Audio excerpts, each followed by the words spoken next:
वर्णिवेशरमणीय दर्शनं मन्दहासरुचिराननाम्बुजं पूजितं सुरनरोत्तमैर्मुदा धर्मनन्दनमहं विचिन्तये। असतो मा षड्गमय तमसो मा ज्योतिर्गमय मृत्युर्मा अमृतं गमयः। ओम शांति शांति शांति। अस्मद्गुरु समारंभां नाथयामुन मध्यमां लक्ष्मी वल्लभ पर्यंतां वंदे गुरु परंपरा। આજની જ્ઞાન સભાની અંદર પધારનારા બધા જ ભગવદ ભક્તોને વેદાંતાચાર્ય, પુરાણ ઇતિહાસાચાર્ય અને ફિલોસોફી શાસ્ત્રી રાકેશભાઈના હેતપૂર્વક જય સ્વામિનારાયણ. ભક્તો, ગયા વખતની જ્ઞાન સભાની અંદર આપણે બધા ધર્મ સંબંધી જાણવા યોગ્ય અત્યંત મહત્વની બાબત જે છે એ શ્રવણ કરતા હતા. પુનઃ એ જ પ્રવચનને હું અગાડી વધારું છું અને આ અંતિમ પ્રવચન છે. તો બધા જ શ્રોતાગણો આ પ્રવચનની એકાગ્ર મને કરીને શ્રવણ કરે. મનુસ્મૃતિની અંદર દ્વિતીય અધ્યાયના 110મા શ્લોકની અંદર મનુ મહારાજ તથા પદ્મપુરાણ પાતાલખંડ 100મા અધ્યાયના 18મા શ્લોકની અંદર ભગવાન વેદવ્યાસજી કહે છે કે ના પૃષ્ઠ કસ્યચિદ બ્રુયાન ન ચાન્યા યેન પૃચ્છતઃ જાનનપિ મેધાવી જડવલ લોક આચરેત. અર્થાત કે બુદ્ધિશાળી મનુષ્ય કોઈના પૂછ્યા વિના અને અન્યાયથી પૂછવાથી કોઈ ઉત્તર ન દેવો જોઈએ. જાણતો હોવા છતાં પણ એણે સંસારની અંદર મૂળની જેમ વર્તન કરવું. કોઈક વ્યક્તિ ઉપેક્ષા બુદ્ધિથી કોઈક વાત પૂછતા હોય અને તમે જાણતા હોવ તો પણ એ વાતનો ઉત્તર જે છે એ વ્યક્તિને આપવાનો નથી, કારણ કે એણે અન્યાયથી પૂછેલું છે. માટે તમે જાણતા હોવા છતાં પણ એને એ બાબતની અંદર કોઈ પણ ઉત્તર ન આપો એવું મનુ મહારાજ તથા ભગવાન વેદવ્યાસજી કહે છે. વિષ્ણુ ધર્મોત્તર પુરાણ તૃતીયખંડ 302મા અધ્યાયના 24 અને 25મા શ્લોકની અંદર મહર્ષિ પરાશર કહે છે કે વદકસ્ય હસ્તગતમ પશુમ કૃત્વા નરોત્તમઃ નાકોલોકમવાપ્નોતિ સુખી સર્વત્ર જાયતે યાવંતી પશુરોમાણી તાવદ વર્ષાણી માનવઃ સ્વર્ગલોકમવાપ્નોતિ યશ્ચ ત્રાણમ કરોત્યશૌ. અર્થાત કે જે મનુષ્ય કસાઈના પનારે પડેલા પશુને ખરીદીને તેના પ્રાણ બચાવે છે તે આ લોકમાં સર્વત્ર સુખ પામે છે અને મરવાથી સ્વર્ગમાં જાય છે. એટલે પશુના શરીરમાં જેટલા રોમ હોય છે તેટલા વર્ષો સુધી તે સ્વર્ગમાં નિવાસ કરે છે. કોઈ દુષ્ટ મનુષ્ય કોઈક પશુને કતલખાનામાં લઈ જતો હોય અને એવા સમયની અંદર એ પશુની તમે રક્ષા કરો તો એ પશુના શરીરની અંદર જેટલા રોમ છે એટલા વર્ષ પર્યંત તમે સ્વર્ગની અંદર જઈને નિવાસ કરશો. માટે ક્યારેય પણ કોઈક વ્યક્તિ કોઈક પશુને કતલખાને લઈ જતો હોય અને તમારી દ્રષ્ટિએ એ પશુ પડે તો એને છોડાવી લેજો, તો તમે મહદ પુણ્યના ભાજી થશો. કુર્મ પુરાણ ઉપરી વિભાગ 16મા અધ્યાયના 43મા શ્લોકની અંદર ભગવાન વેદવ્યાસજી લખે છે કે યાની મિથ્યાભિષષ્ટાનામ પતંત્ય શ્રોણીરોદનાત તાની પુત્રાન પશુન જ્ઞંતિ તેષામ મિથ્યાભિશંસિનામ. અર્થાત કે જેમના પર જૂઠું કલંક લગાડવામાં આવે છે તેમના રડવાથી જે આંસુ નીકળે છે તે જૂઠું કલંક લગાડનારાના પુત્રો અને પશુઓનો વિનાશ કરી નાખે છે. તેથી કોઈના પર પણ જૂઠું કલંક નહીં લગાડવું જોઈએ. આ સંબંધની અંદર શ્રીમદ ભાગવતના 10મ સ્કંદના ઉત્તરાર્ધની અંદર 56 થી 58મા અધ્યાયની અંદર શ્યમંતક મણિની કથા આવે છે. એ કથાની અંદર સત્રાજીત નામનો યાદવ જે છે એ ભગવાન શ્રી કૃષ્ણની ઉપર મિથ્યા આડ આરોપે છે કે આ શ્રી કૃષ્ણએ જ મારો શ્યમંતક મણિ જે છે ચોરી લીધો છે. પરંતુ જ્યારે સત્ય બહાર આવે છે ત્યારે સત્રાજીત જે છે એ અત્યંત ગ્લાનિ પામી જાય છે અને એણે કરેલા કર્મને લઈને એક સમયે આ સત્રાજીતને શતધન્વા નામનો યાદવ જે છે એ પશુની જેમ મોતને ઘાટ ઉતારી દે છે. માટે ક્યારેય પણ કોઈના પર મિથ્યા કલંક જે છે એ આરોપવું નહીં. આપસ્તમ ધર્મસૂત્રની અંદર 1:11:31-19 ની અંદર આપસ્તમ ઋષિ કહે છે ન પતત સંચક્ષિત, અર્થાત કે એકઠા થયેલા પશુઓની ગણતરી નહીં કરવી જોઈએ. આ પ્રમાણે ઋષિ જે છે એ બધાને આજ્ઞા આપે છે. ઔષનટ સ્મૃતિની અંદર પ્રથમ અધ્યાયના 7મા શ્લોકની અંદર કુર્મ પુરાણ ઉપરી વિભાગ 12મા અધ્યાયના 7મા શ્લોકની અંદર કહેવાયું છે કે સદો ઉપવીતિ ચૈવ સ્યાત સદા બદ્ધ શિખો દ્વિજઃ અન્યથા યત કૃતમ કર્મ તદ ભવત્ય યથાકૃતમ. અને એ જ વાત કાત્યાયન સ્મૃતિના પ્રથમ અધ્યાયના 4th શ્લોકની અંદર વ્યાઘ્રપાદ સ્મૃતિના 199મા શ્લોકની અંદર પણ લખાયેલી છે. ત્યાં મહર્ષિઓ કહે છે કે દ્વિજે સદા જનોય ધારણ કરવી જોઈએ અને શિખા બાંધીને રાખવી જોઈએ. જનોય અને શિખાના અભાવમાં જે પણ યજ્ઞાદિ પુણ્ય કર્મ કરવામાં આવે છે તે બધું નકામું થઈ જાય છે. બ્રાહ્મણ, ક્ષત્રિય અને વૈશ્ય આ 3 જણાએ યજ્ઞોપવીત ધારણ કરવાનો અધિકાર છે. તો એ બ્રાહ્મણ, ક્ષત્રિય અને વૈશ્યએ યજ્ઞોપવીત હંમેશા ધારણ કરી રાખવું તથા શિખા જે છે એને પણ બાંધવી. અન્યથા એ જે પણ કંઈક કર્મ કરશે, જે પણ કંઈક ભગવાન સંબંધી ધર્મ સંબંધી કર્મ કરશે એનું એને કોઈ ફલ પ્રાપ્ત થશે નહીં. માટે દ્વિજે તો હંમેશા સૂત્ર પણ ધારવાનું છે અને શિખા પણ બાંધવાની છે. એ પ્રમાણે મહર્ષિઓ જે છે એ પોતાની સ્મૃતિની અંદર કહી રહ્યા છે. કાઠક ગૃહસૂત્રની અંદર કહેવાયું છે અથ ચેત પ્રમાદાન નિશિખમ વપનમ સ્યાત તત્ર કૌશિમ શિખામ બ્રહ્મ ગ્રંથિ સમન્વિતામ દક્ષિણ કર્ણોપરી આ શિખા બંધાદ અવતિષ્ઠેત. અર્થાત કે જો કોઈ મનુષ્ય પ્રમાદવશ શિખા કપાવી નાખે તો તે કુશની શિખા બનાવીને જમણા કાન પર ત્યાં સુધી રાખે જ્યાં સુધી બાંધવા યોગ્ય શિખા ન વધી જાય. ચારેય વર્ણના મનુષ્યને શિખા ધારણ કરવાનો અધિકાર છે અને પ્રમાદવશ કદાચ શિખા કપાઈ જાય તો અહીં એવી આજ્ઞા આપવામાં આવેલી છે કે એ મનુષ્યએ કુશની શિખા બનાવીને પોતાના જમણા કાનની ઉપર ધારણ કરવાની છે. કારણ કે શિખાના અભાવની અંદર મનુષ્ય જે પણ કંઈક ધર્મ કાર્ય કરે છે એનું એને કોઈ પણ જાતનું ફલ મળતું નથી. એવું ભગવાન વેદવ્યાસજી કુર્મ પુરાણ ઉપરી વિભાગ 12મા અધ્યાયના 7મા શ્લોકમાં કહે છે. માટે શિખા કપાઈ જાય તો કુશની શિખા જે છે એ જમણા કર્ણની ઉપર ધારણ કરી લેજો.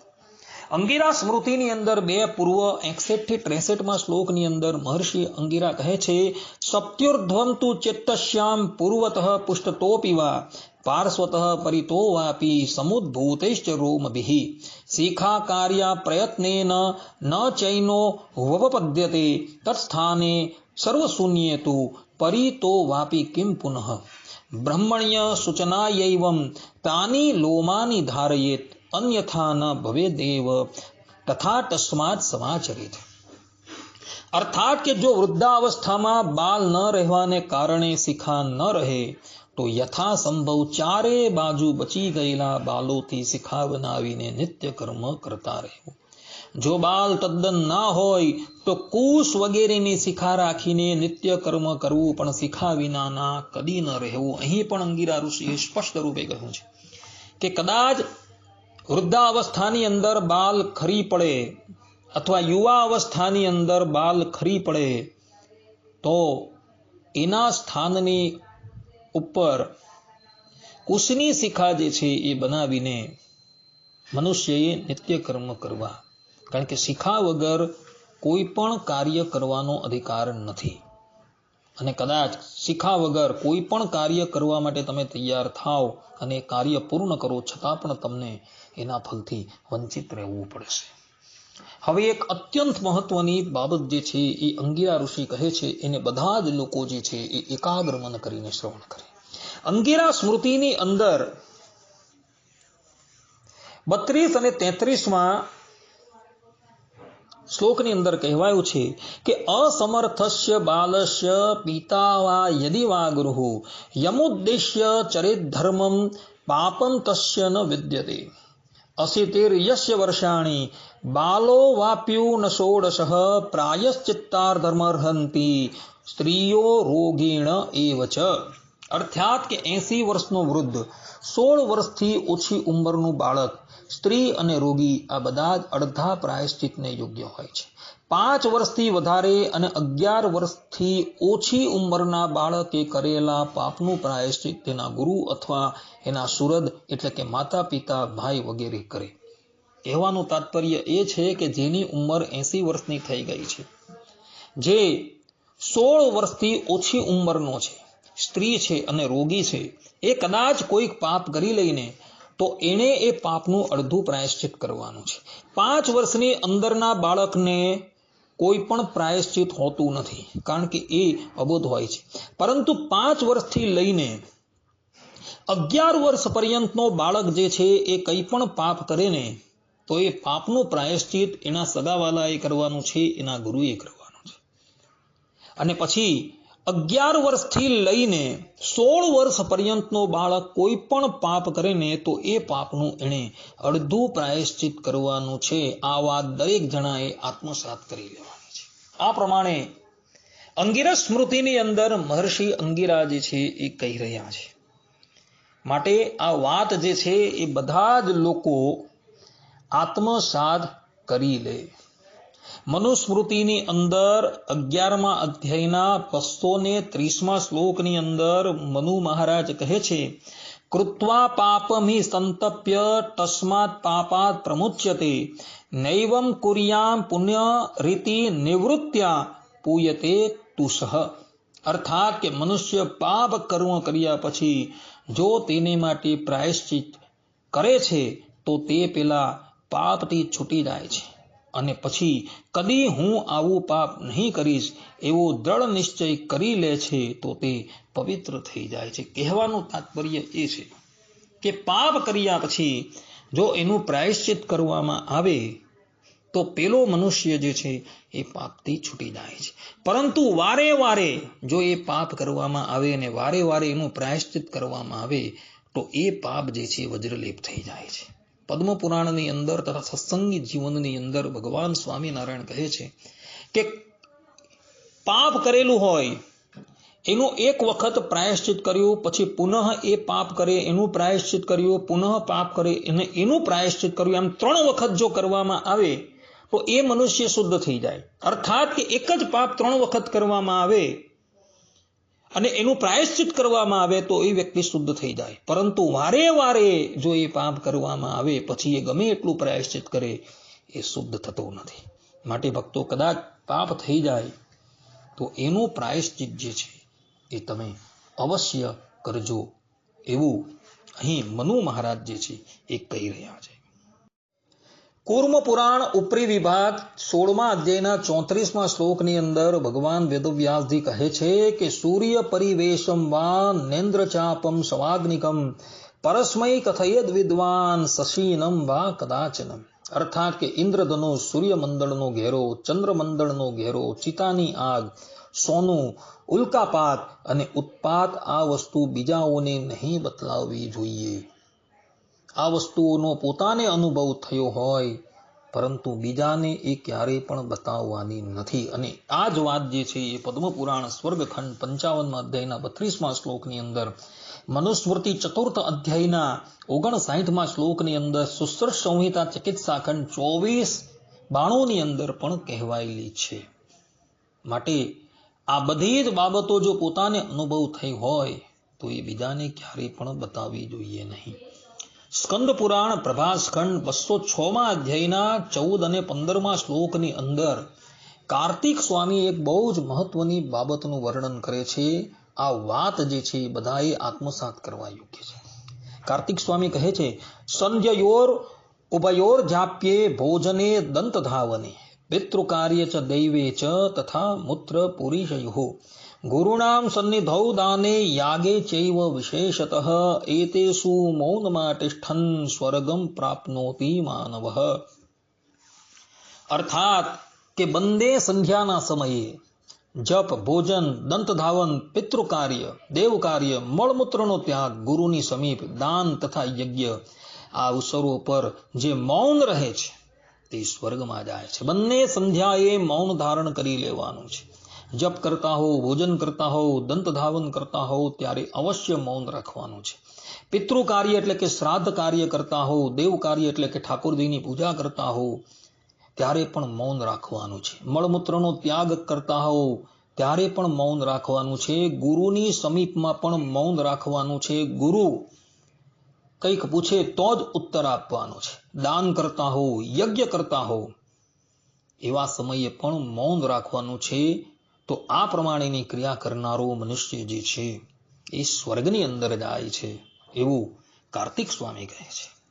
અત્રિ સંહિતાની અંદર 321માં શ્લોકની અંદર મહર્ષિ અત્રિ કહે છે, પૂરી સે મૈથુને હોમે પ્રસ્ત્રાવે દંત ધાવને સ્નાન ભોજન જપ્યેશુ સદા મૌનમ સમાચરેત.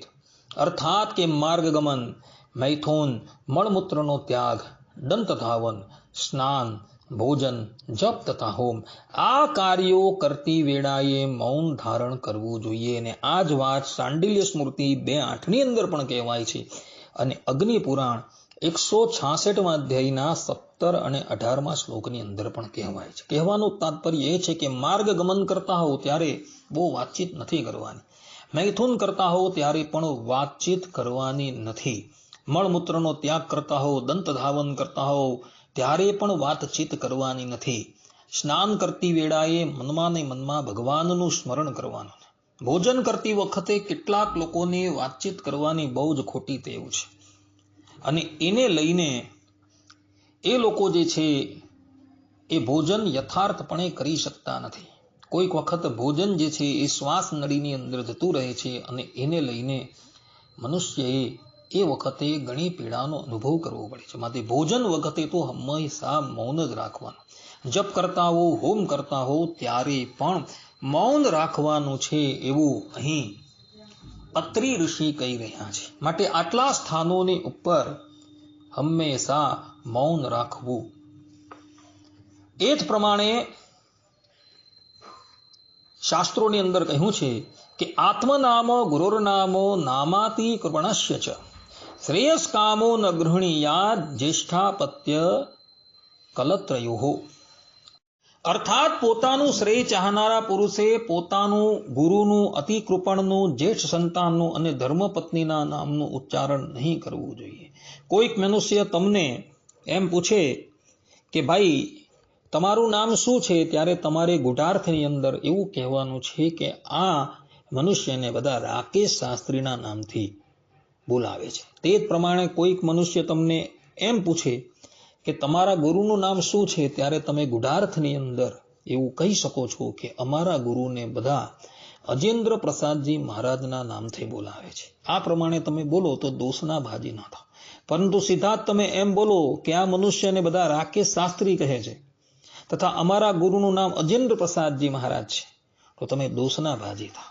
માટે ગુઢાર્થની અંદર જો પોતાનું નામ તથા ગુરુના નામનું ઉચ્ચારણ થાય તો દોષના ભાજી ન થવાય. તે જ પ્રમાણે અતિશય કંજૂસ હોય તેના નામનું પણ ઉચ્ચારણ નથી કરવાનું. પોતાના જ્યેષ્ઠ પુત્ર હોય, પોતાની જ્યેષ્ઠ પુત્રી હોય તેના નામનું પણ ઉચ્ચારણ નથી કરવાનું, પરંતુ ગુઢાર્થની અંદર એના નામનું ઉચ્ચારણ કરવાનું છે અથવા તો અપર નામથી એને બોલાવવાના છે. પોતાની જે ધર્મપત્ની છે એ ધર્મપત્નીના નામનું ઉચ્ચારણ પણ નથી કરવાનું. કદાચ એનું અપર નામ હોય તો અપર નામથી એને બોલાવી શકાય છે.